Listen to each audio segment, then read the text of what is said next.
If you have a question for the Congressman, all you need to do is press *3 on your phone, and that will put you into the queue to ask your question. So again, if you want to ask the question of Congressman this evening, just go ahead and push *3 on your phone now or any time throughout the call. So Congressman, while we're waiting to get folks on the line to ask questions, do you want to make some quick opening remarks? Sure. Thank you, Macy. I want to wish everyone a good evening, and thank you so much for joining our telephone town hall tonight. Unfortunately, we had originally... The Access Live event operator has been notified that you wish to ask a question. Binghamton. Unfortunately, there was a change in the House schedule, and I was called back to Washington, but we don't want to let the dysfunction here get in the way of hearing from you. So we put this telephone town hall together, and for those who are interested... Hello? Hall in Binghamton for this Saturday, January 26th. It's going to be at 4 p.m. at the American Legion Post 1645. That is in Binghamton, 39 Louisa Street, and I hope you guys can make it. So for those who are interested, telephone town hall tonight. We're going to do a live town hall this Saturday, January 26th at 4 p.m. at the American Legion. As I had talked about during the campaign, I want to hold a free in-person town hall every month, and we'll visit every county in the 22nd District in 2000. From 1 minute, 35 seconds until 4 minutes, 56 seconds, the staff of Congressman Anthony Brindisi took our question and submitted it for pre-screening and put us into the queue to ask the question. We skipped that dead air for your convenience. As possible, and move forward on how we can work out some of the issues that we have differences on. In terms of committees, I'll give you a brief update on committee assignments. I'm very excited to announce that I have been appointed to the House Agriculture Committee and the Veterans Affairs Committee. Our district is classified as more than 50% rural, and the dairy industry alone supports nearly 4,000 direct jobs, more than $235 million in wages, and generates an economic impact of $1.83 billion. So I'm excited to begin my work on the House Agriculture Committee. We had our first meeting tonight talking with the chairman about the organization of the committee, and I'm looking forward to being able to work to bring results for our farmers, our producers, our small towns, and our hardworking families. And I'm going to make sure that I work across, ensure local farmers have the support they need to get a fair price for their goods, succeed financially, and make an honest living. I'm also honored to have been appointed to serve on our Veterans Affairs Committee, making sure that we are protecting and looking out for the men and women who have put their lives on the line to serve our country. They deserve our best care, our support, and resources when they return home. So I'm going to work every day here to try and meet the needs of our veterans and ensure the VA has the tools and resources it needs to give veterans the best possible care. If the VA falls short of this standard, I will make sure to hold them accountable and make sure veterans are being put first and that each and every one has access to high-quality care he or she deserves. The Veterans Affairs Committee has been called the most bipartisan committee in Congress because I believe taking care of our veterans is something everyone should agree on. So I look forward to being able to work on that committee. I've introduced some legislation, co-sponsored legislation. My first piece of legislation that I have co-sponsored is the No Budget, No Pay Act. This, certainly the last thing I want to mention before I open it up to questions is I want to work to try and fix what I see as a broken Washington and try and make our government work better for the people back home. So we need to hold Congress accountable. I think the No Budget, No Pay Act will help do that because it says that if members of Congress fail to pass a budget or appropriation bills, they won't get paid. This is very similar to a law we have on the books in New York State, where if a budget is not passed by the deadline, then legislators do not get paychecks. I think it's common sense, and you all know that if you don't show up and do your work, you don't get paid. The same should hold true for members of Congress. So I'm going to wrap it up there and open it up to questions, but I want to thank everyone so much for joining our telephone town hall tonight, and I look forward to answering as many questions as possible. Thank you, Congressman. Folks on the line, just a reminder, if you want to ask the Congressman a question this evening, just go ahead and push *3 on your phone right now or anytime throughout the call, and you'll be placed in the queue to ask a question. So we will get started. We're going to start with Dave, and Dave has a question, Congressman, about what you're going to, what you see about the government shutdown, how long you think it's going to last. Dave, go ahead. Hi, Anthony. Hi, Dave. Nice to talk with you this evening. First off, I'd like to say thank you very much for not bowing down to Pelosi as far as her way or the highway, just like Trump. Thank you very much for standing your ground and being true to your constituents.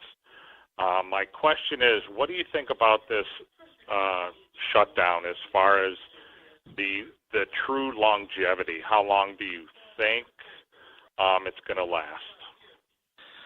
Well, thank you for the question, Dave. I wish I could predict how long this is going to go. I certainly never expected it to go as long as it has. As we know, we're into our second month now of this shutdown, and for federal workers, this Friday will be the second pay period that they are going to be going without a paycheck. So I think what is frustrating to me is that leaders, whether it's the president, whether it's Speaker Pelosi, whether it's Leader McConnell, to me, the way negotiations work is you sit down in a room across a table from each other and you try and hash out a compromise, and you don't leave the room until you get it done. And that's not happening right now. There's no talking that's happening on either side other than through the media or social media, and that to me is unfortunate. I have certainly decided on my own that I'm not going to sit back and try and wait for leadership, whether it's the president, whether it's the speaker, to come forward and put together some kind of a compromise. So I've been talking to members on both sides of the aisle to try and find some common ground and hopefully put something together that we can support as a bipartisan group to get this government up and running right now. This is not good. The longer this goes on, the worse it is for our economy, the worse it is for federal workers and people who are relying on federal programs for their business or otherwise. So we need to get this moving as quick as possible. I did read some news reports today which are encouraging out of the Senate that there are going to be some votes coming up this Thursday, both on the proposal that President Trump put forward, but also on the continuing resolution that we supported here in the House that passed with bipartisan support. So hopefully there is a break in the logjam here and we can move forward. But I think at the very least, all the stakeholders involved in this process need to be sitting down around a table and putting on paper where we can work together, where we can compromise. The goal here should not be winning on one side or the other. The goal should always be how do we do what's best for the country. And right now the country is hurting, and we need to move forward. So I'm always an optimist, and I think we can hopefully get this done in the next couple of weeks. But my crystal ball has been wrong in the past, and I never thought it would come this far. Okay, we're going to go next to David, and Congressman, David has a question about what you are going to do for students in the 22nd District. David? Hello, David Lee speaking. Hi, David. Go ahead. Okay. I'm calling about the SUNY system, and I'm concerned. I understand that we have a great system here in New York about the funding for SUNY and where it's going to go, but the oversight of the funds. We can't just give funds to SUNY and give those funds away without oversight. And I'm concerned where the administration would go or where you would go for the oversight when we give this money away to an administration that doesn't have very much oversight. The other part I'd like to add is for the VA. I'm the part of the National Legislative Commission for the Sons of the American Legion. And I'm concerned with the VA going over and spending funds into the private side. The VA has done tremendous work for many, many years for our veterans. And when you start removing those funds and moving it to the private side, it has a serious concern. Thank you. Thank you, David. Let me start with that part of it first. The VA.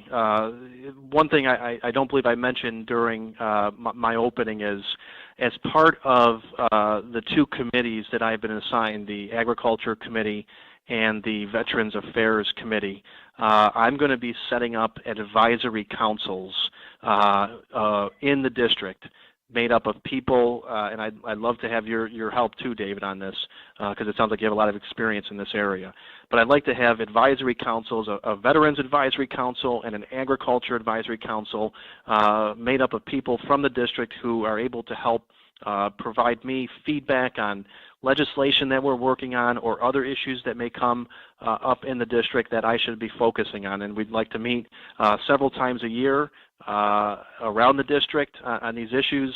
I'll give you the email addresses in a second. If you bear with me, I'll give you the email addresses for those two. If people are interested, I'll get those out to you before the call is over. But you touched on a great point, the VA and potential privatization of the VA. It's something I'm very concerned about. I don't want to see that care be profit-driven. I want to make sure that our veterans are getting adequate treatment, that they're getting treated in a timely manner. And there are gaps, and there's ways that we can do better, and we should be funding the VA so there aren't waits. But I'm concerned about turning everything over to the private sector at a time when I think we need to be really focusing on strengthening the VA. Obviously, if wait times are too long and there's a service available in the community, we should make that available to veterans, but I'm very concerned about a creep towards privatization of the VA.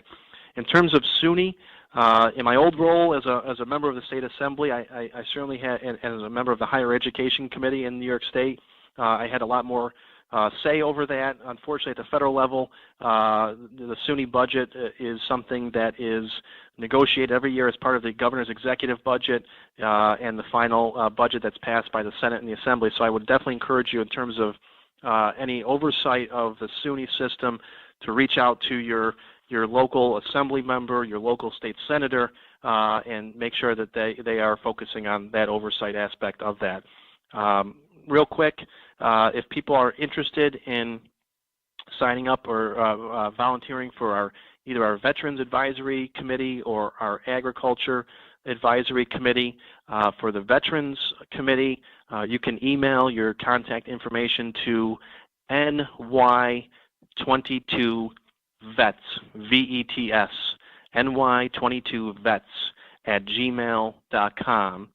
And if people are interested in the Agriculture Committee, Advisory Committee, please email ny22ag,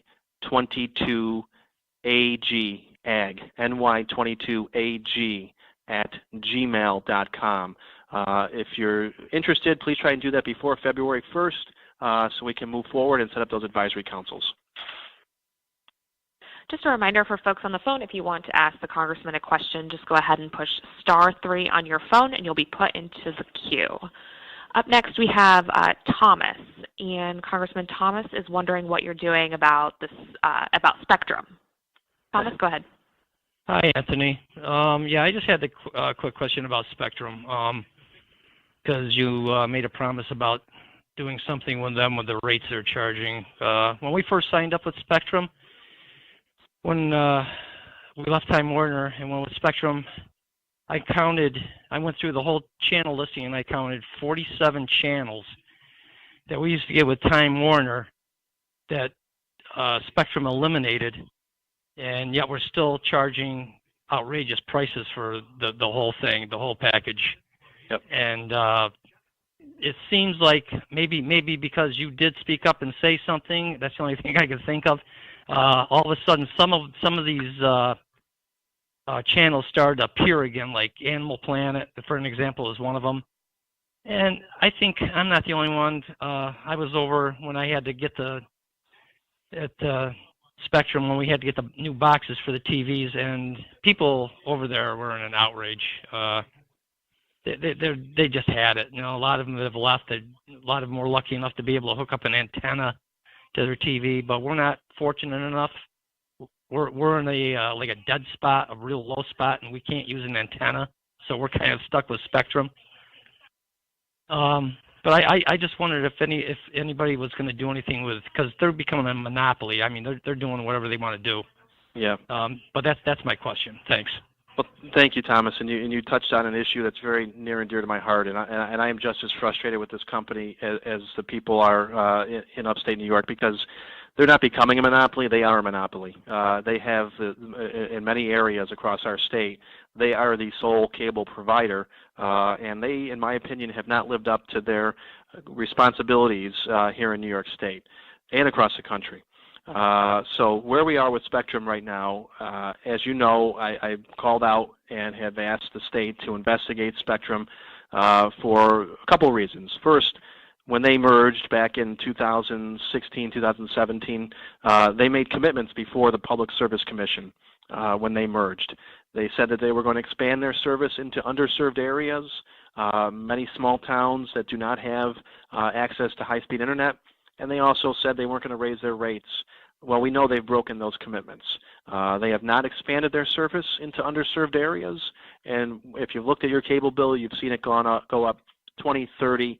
I can even show you cases that people have provided me their bills where their bills have gone up 50% since they switched from Time Warner. So I've asked the state to investigate. I'm very pleased that, and I support the state attorney general's plan. Recently, Spectrum Charter, their parent company, made a settlement with New York State to issue rebates and free service credits to Charter Spectrum customers affected by rate hikes and service issues. To me, this is not enough. This is a step in the right direction, but as you know, there's another part of this debate. The Public Service Commission last year decided that they were going to start proceedings to evict Spectrum from the state of New York unless they live up to their responsibilities and the commitments they made. The Public Service Commission has continued to extend the deadline for Spectrum to meet those obligations, and I believe the current deadline is now February. That's the time period they have to show they're complying with the agreements that they made before the State Public Service Commission. I have spoken to the governor about this recently, and I said I would urge you to urge the Public Service Commission to stop extending the deadlines for this company. If they have not shown by now that they're willing to live up to the agreements that they made, then they need to go. And they need to have an exit plan where they bring in another provider, hopefully more, to provide service to New Yorkers.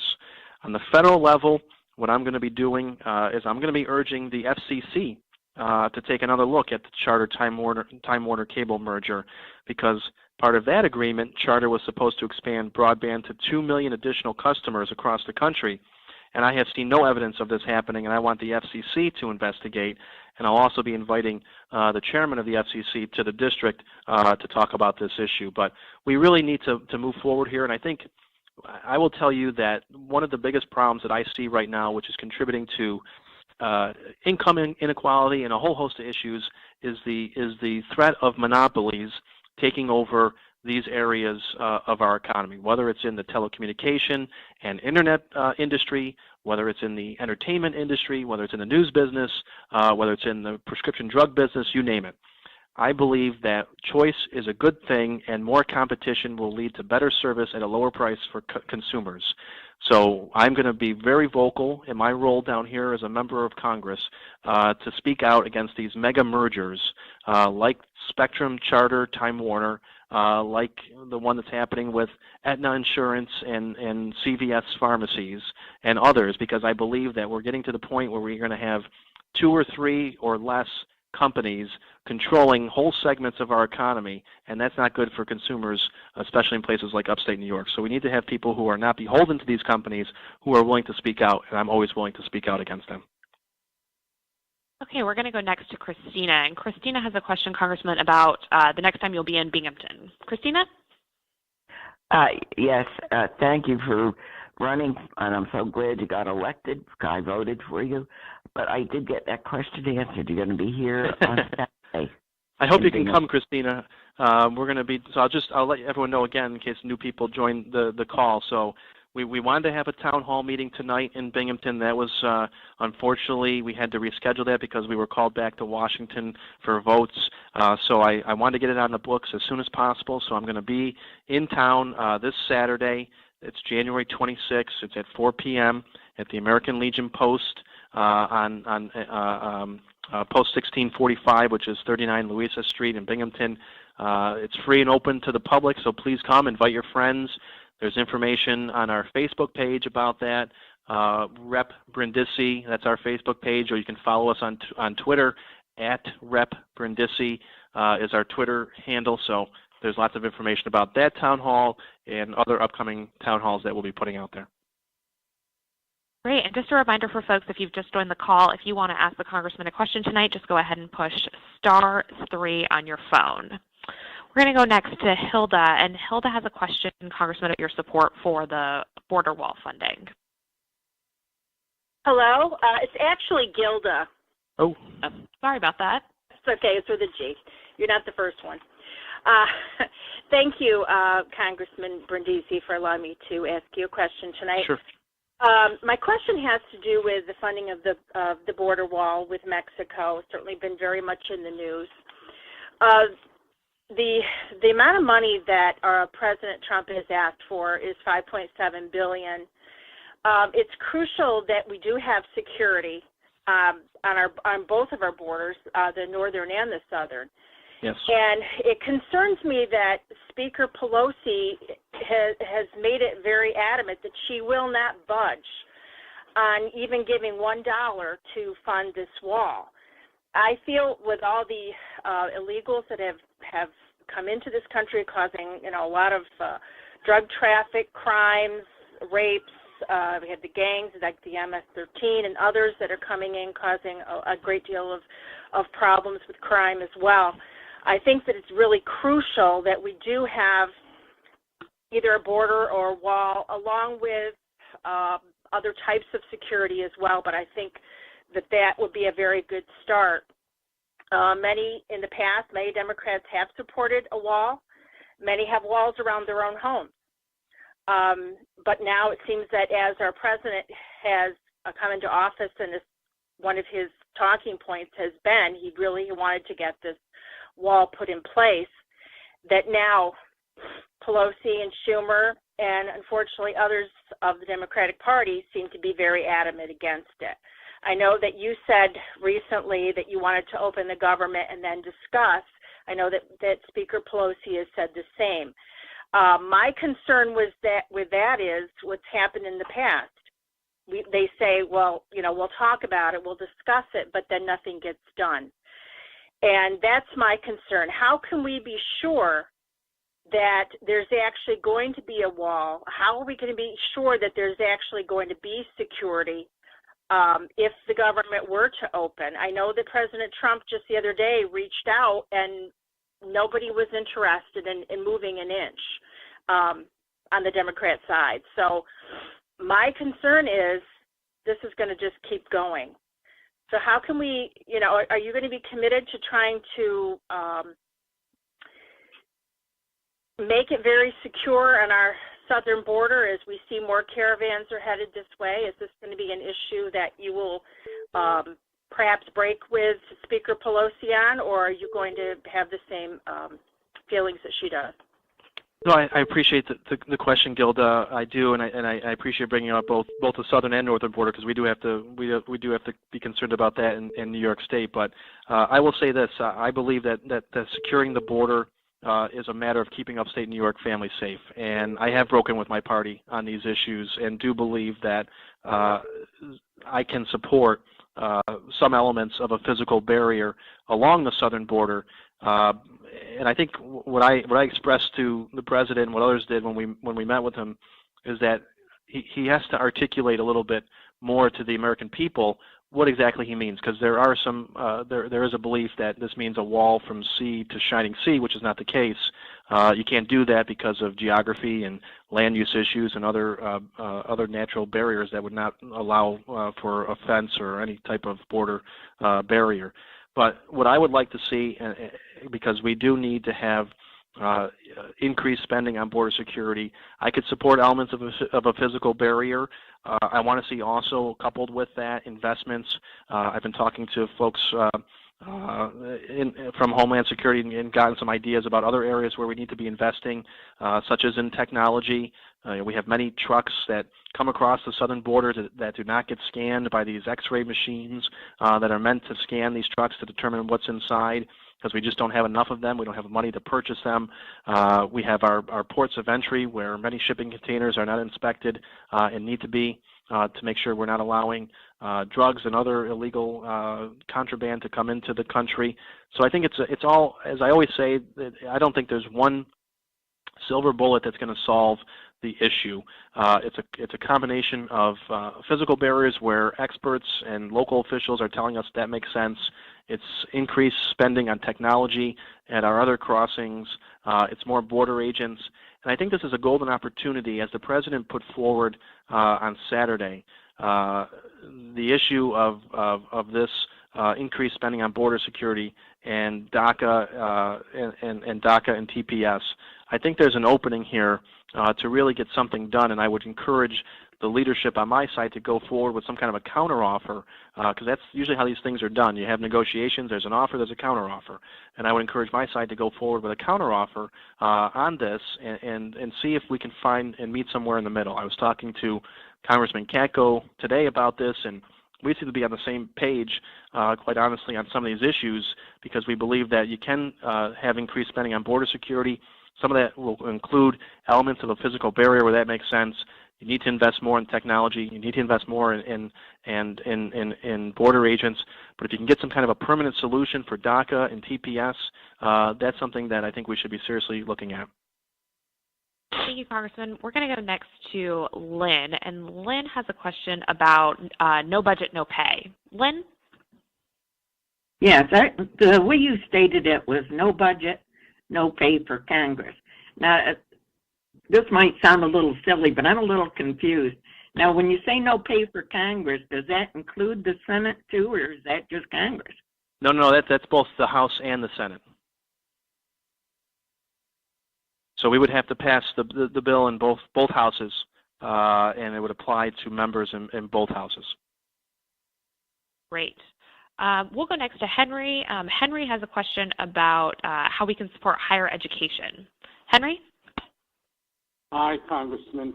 Congratulations again on your wonderful victory in November. Thank you, sir. I have a question. As you know, the 22nd District has a fair number of colleges and universities, community colleges, and other higher education opportunities.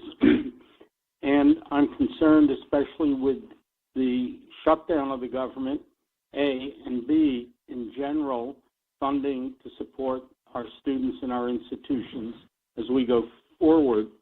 As you know, a number of college students do look to the federal government for things like Pell Grants and other forms of support.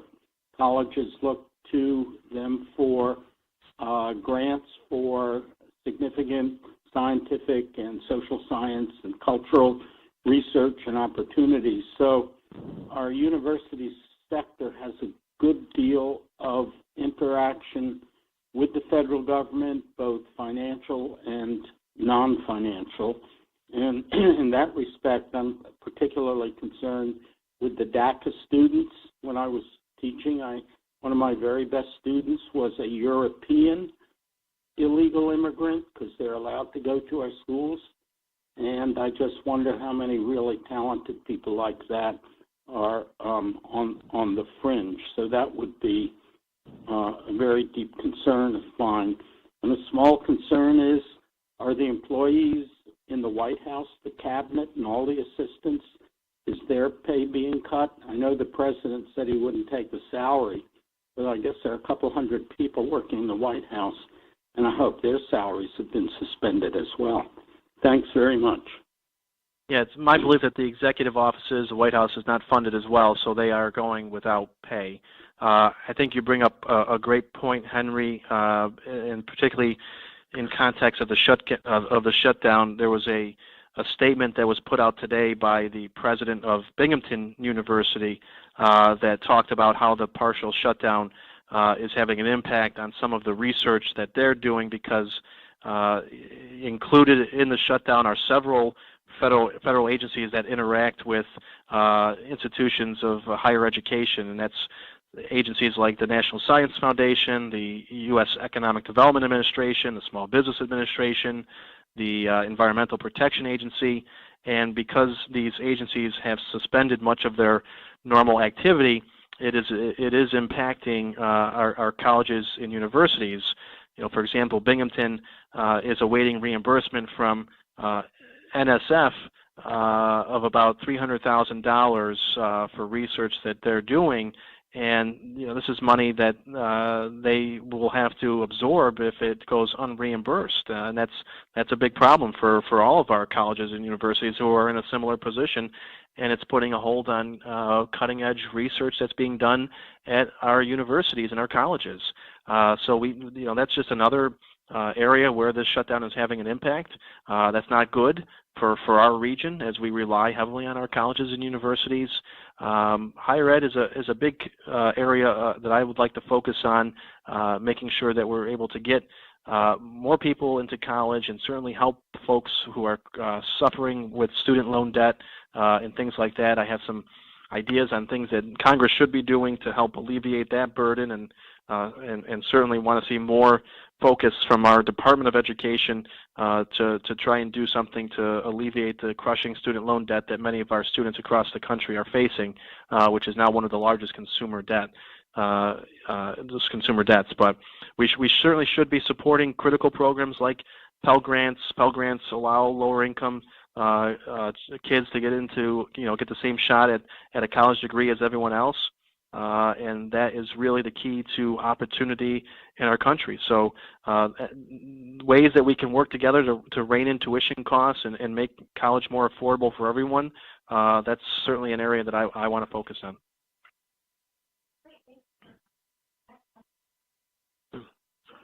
Thanks, Congressman. Our next question is from Barbara, and Barbara has a question about the current background check bill that's in the House. Barbara? Hi, I'm so thrilled that you won the seat.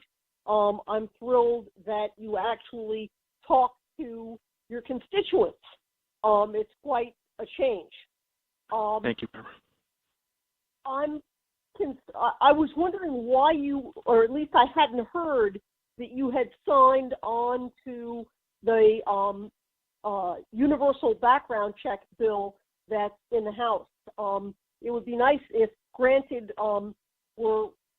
everything is hung up with the federal government shutdown, but maybe we can sneak some other things through while the children are having temper tantrums. Well, I do support that legislation, Barbara. We're looking at all the legislation. One of the things when you get here, everyone comes to you and wants you to sign on to their bills. So, as you're working to build your staff, it's hard to evaluate and look at everything that's coming at you. But as we start to bring on staff and our legislative team, we're looking at all the bills that folks have been asking us to sign on to, and certainly H.R. 8 is one that I support.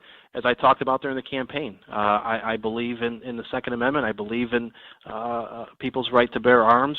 I also think that things like expanding background checks to close loopholes in states that are lax on background checks is an area where we can focus and make sure that we're preventing firearms from getting into the hands of criminals and the violently mentally ill and people who commit domestic violence. That's an area where I think we can tighten up some of the laws in the country while not infringing on people's right to bear arms. Thank you, Congressman. We're going to go next to Betsy. Betsy has a question about prescription drug costs. Betsy? Hello, Congressman. I'm so glad you got elected. I'm from Remsen, and we're glad you're on the Agricultural Committee also. And that's my concern. There's so many small farms here, and the cost of prescription drug prices has doubled. I mean, insulin alone has doubled since 2016, 15%. and I have Crohn's disease, and the shot that I have to get once a month is $1,000, and there's no way I get you. So, do you have any plan or on any committees to help in this district also with prescription drug prices? I know it's a big monopoly, but companies. This is an area where I want to be focusing on this this year, and I hope we can put something forward, a bill forward in the House to do something about prescription drug costs, because it was always one of the issues that I heard most about during the campaign and when we had town hall meetings, and I know that it's an issue that many people in our district are struggling with. And there's areas where I think we should be focusing to try and rein in the high costs of drugs. One of those, to me, that makes common sense is allowing Medicare to negotiate directly with drug companies, like the VA is able to do. That's an area where I think we can see some lowering of drug costs. I think we have to make it. We have to have more competition, just as I mentioned earlier with Spectrum Cable, and you touched upon it. We have to have more competition. That means getting more generic drugs to market to increase competition, looking at importing drugs from places like Canada, and oversight of both the pharmaceutical companies and the middlemen, like the pharmacy benefit managers, that take a huge cut of the profits. Those are some areas where I would like to move forward to try and rein in costs. I'm hopeful we can put some kind of a bill forward in the House this year to do that, because it's an area that all of us have campaigned on, and we need to do something about this. But we got to move forward. And that's what's so frustrating about the shutdown, is that things like prescription drug costs or infrastructure or health care, this is the areas I want to be focusing on right now, and everything's been sidetracked by the shutdown. So we got to get this government up and running as soon as possible, because these are issues that people are worried about every day, and we need to make sure that we're doing what we can to help alleviate some of these problems. The other area, and I also talked about this during the campaign, because it will impact our pharmacies back home, particularly our small pharmacies. It's another merger that's taking place in the pharmaceutical industry between CVS, which is one of the largest pharmacies in the country. They own one of the largest pharmacy benefit managers in the country, and now they want to merge with Aetna Insurance, which is the 5th largest insurance company. That's going to put a lot of small independent pharmacies out of business. And when that happens, now we're going to have 2 or 3 pharmacies that control everything. And believe me, it's not going to lead to better prices for consumers back home. Thank you, Congressman. Just a reminder for folks, if you want to ask a question tonight, just go ahead and push *3 on your phone, and that will put you into the queue to ask a question. We're going to go next to Brianna. Brianna has a question, Congressman, about how we can bring more jobs and housing to the Binghamton area. Brianna? Hi, Congressman Anthony. Congratulations on winning in November. Yes, I was wondering if, I don't know if you actually have any say in that. I was wondering if is there a way to bring more housing for the disabled and the elderly people that have stayed here? It's getting to the point where it's nothing but either slumlords that do those apartments or nothing but college kids housing. And I understand that the Binghamton University brings in a lot of the revenue and everything, but it's still, what about the people that have been here all their life? And also the jobs, I hear the president say he's all about jobs, jobs, jobs, but yet our area seems to be literally jobs are leaving left and right. Like the Johnson City Mall is almost empty. Kmart Plaza's empty. And I was just wondering what your insight was on about that. And also the thing about, I had another question also about Spectrum that Tom had. Yep. I don't know if you're aware that they tell you one thing, like your bill's due on the 1st, and they actually bill you 2 weeks instead of a full month. And I didn't know if you were aware. With me being disabled, I tried to tell them I couldn't pay it by then, and no matter what, I get a $10 late fee because I can't pay by the 13th of the month.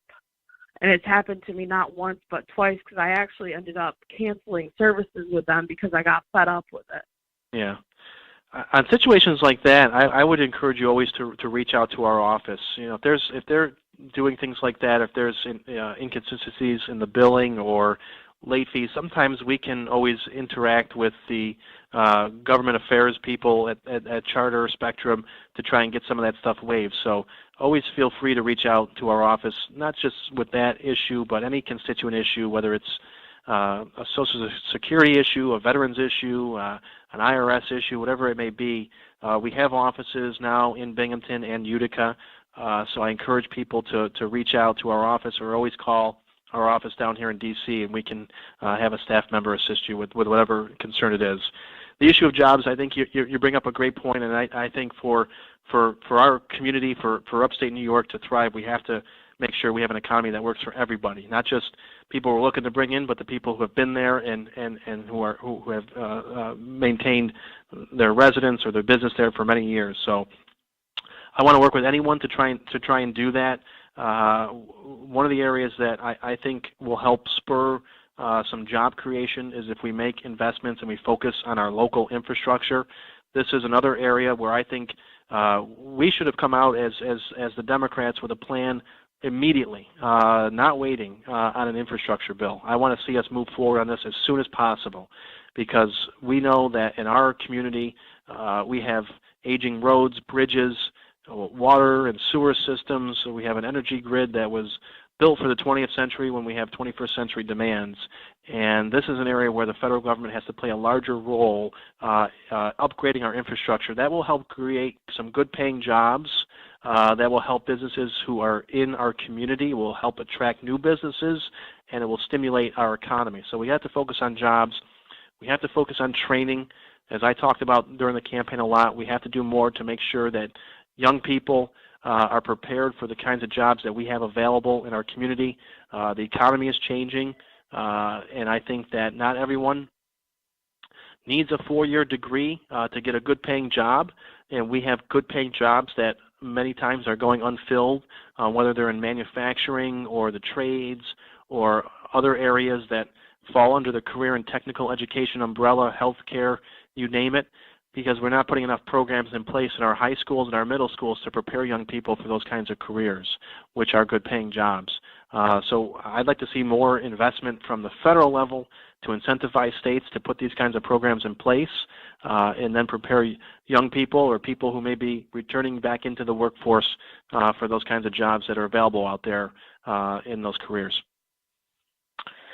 Okay, we're going to go next to Mary, and Congressman, Mary has a question about how we can strengthen Social Security and Medicare. Mary? Hi, Congressman. We're very happy that you got elected.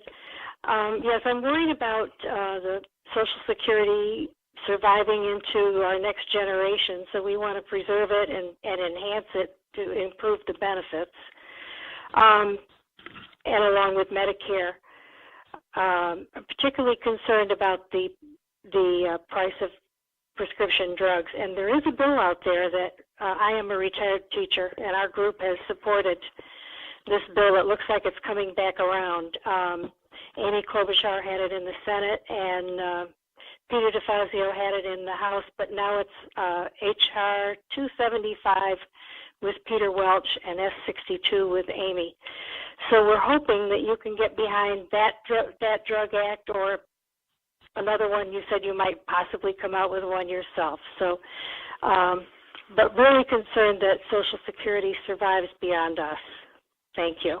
No, I appreciate that question, and I agree with you 100%. I'll take a look at H.R. 275. There's a number of Social Security bills that we're taking a look at right now because, again, like you said, I personally don't consider Medicare and Social Security to be entitlements. These are earned benefits that were earned through a lifetime of hard work, and they need to be there when people retire. So we have to make sure that we're doing what we can to strengthen Social Security and Medicare.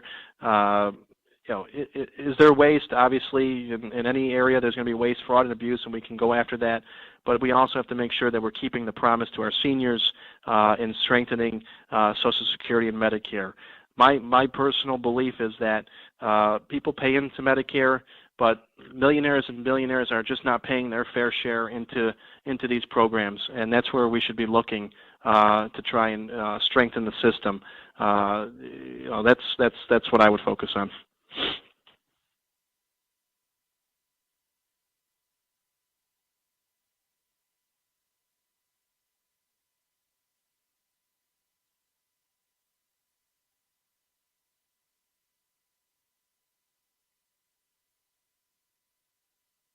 Oh, thanks, Congressman. We're going to go next to Dorothy. Dorothy has a question about how members of the House and Senate can work together, Democrats and Republicans, to finally end the shutdown. Dorothy? Representative Brindisi, I just want to commend you on your communications with your constituents. It is so great. We're going to try and do even better, Dorothy. It's wonderful. Anyway, my question might be simplistic, but isn't it true that if the Senate and House came together on a proposal to be submitted to the President and he vetoes it, it could still be passed with a majority of Congress? Yes, you're right, a supermajority. That's right. And also, I believe that the reason that Republican Senate is not working with the House to end this horrible and sad situation that federal employees are paying for just for the Republicans to maintain their hold on the Senate. That's what I believe. Well, I think you touch on a great point, and it's really how do we work together better, and that's what the folks had always told me back home. That's why I ran for this position, to try and find some common ground with members on both sides of the aisle to just get things done. I've been meeting over the last few weeks with rank and file members, Democrats and Republicans, to see where we can have some common ground on an issue like immigration reform. You'll find that there are a lot of members from both parties who support things like comprehensive immigration reform, but it's difficult, and it has been difficult in the past, to get some of these bills up for a vote if it's not popular with leadership. There have been some changes in the rules in the House to make it easier for bills that have broad bipartisan support to get brought up for a vote. And I hope we can use some of these rule changes in the next couple years here, maybe sooner, to push forward some of these bills that have a good level of support on both sides of the aisle. Just because leadership doesn't support it, for whatever reason, doesn't mean a bill should not move forward if we can get a good consensus of Democrats and Republicans. So I'm going to be looking for areas, whether it's on strengthening the Affordable Care Act, whether it's on Medicare and Social Security, whether it's on infrastructure or prescription drugs, where I can sit down with members of both sides of the aisle to work together to get some changes. I've been trying to do that with my colleague from Syracuse, Mr. Katko. We were in Syracuse today talking about the shutdown, and at one point I looked at him and said to him, if you and we said to the media, put both of us in a room for about 15 minutes, and we'll end the shutdown real quick and come out of the room with probably comprehensive immigration reform. So there's support on both sides of the aisle for these things. It's just making sure that we can build enough support among the rank and files, because I think that's where the changes are going to come. They're not necessarily going to come from leadership on both sides of the aisle.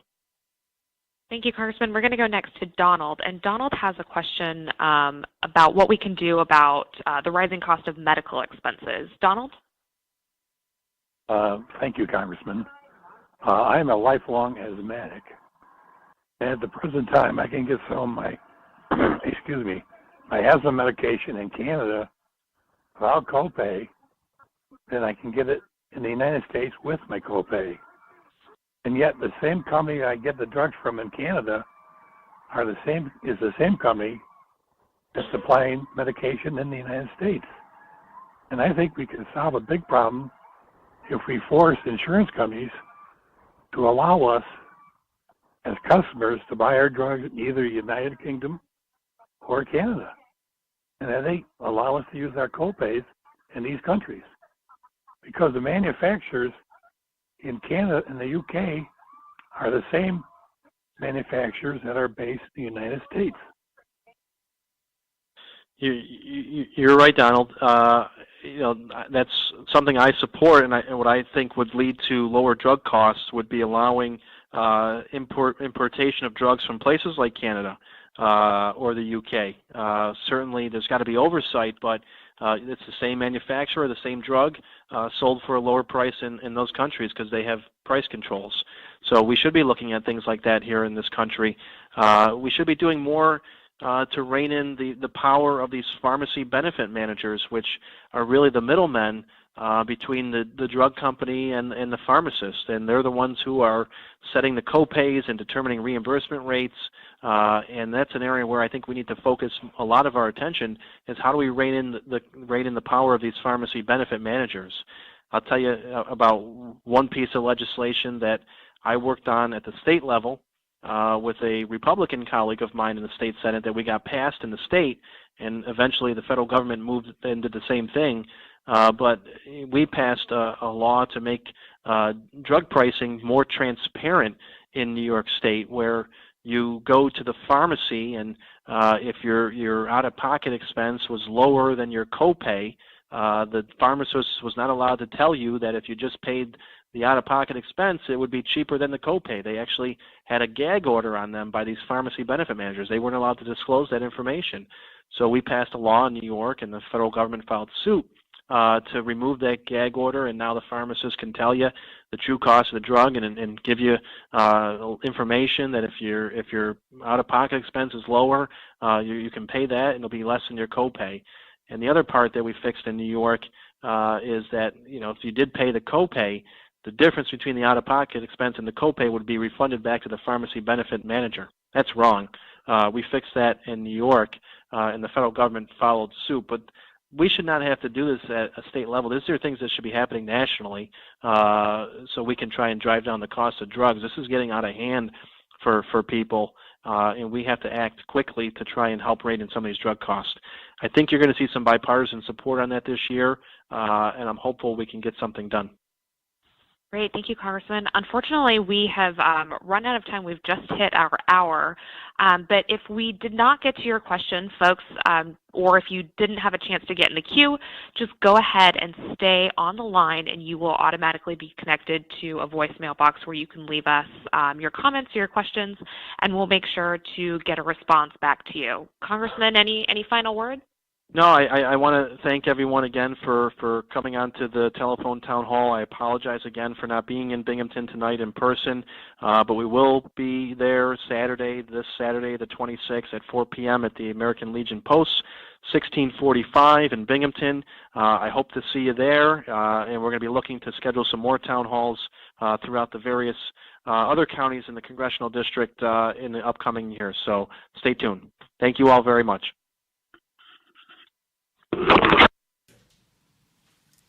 The Access Live event has ended.